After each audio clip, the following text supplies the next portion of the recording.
নমস্কার, আমি সুমিতা শাস্ত্রী। আজকে আবার আপনাদের কাছে এসেছি একটি বিষয় নিয়ে আলোচনা করতে। বিষয়টি খুবই দরকারি এবং গুরুত্বপূর্ণ। অনেকেই আমাকে ফোন করেছেন, জানতে চেয়েছেন দিদি বুধ গ্রহকে কীভাবে স্ট্রং করা যায়, আর বুধ গ্রহ উইক হলে কী হতে পারে। তো আমি তাদেরকে একটা কথাই বলবো যে বুধ গ্রহ উইক হলে কিন্তু অনেক রকম সমস্যা দেখা দেয়। ফার্স্ট সমস্যা হচ্ছে যে আপনাদের কি হ্যান্ডিক্যাপ হয়ে যেতে পারেন, আপনারা পঙ্গু যাকে বলে। কারণ বুধ গ্রহ হচ্ছে নার্ভের কারক গ্রহ, নার্ভটাকে স্ট্রং করে বুধ গ্রহ। যাদের নার্ভ উইক বা হাঁটতে চলতে পা বেঁকে যাচ্ছে বা হাতে জোর পাচ্ছে না, এই যে নার্ভের যে সমস্যাগুলো হয়, সব কিছুর জন্যে কিন্তু বুধ দায়ী। বুধ উইক হলেই বুধ গ্রহ আপনাদের কিন্তু এই নার্ভের সমস্যা অবশ্যই হবে। দ্বিতীয়ত হচ্ছে পাগল হয়ে যাওয়া।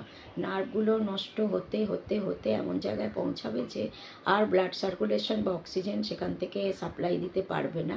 তখন কিন্তু আপনাদের অনেকে পাগল হয়ে যান। এই যে রাস্তায় যে পাগল দেখতে পান যে ঘুরে বেড়ায়, এদের কিন্তু কারণই হচ্ছে এদের বুধ গ্রহ ভীষণভাবে উইক।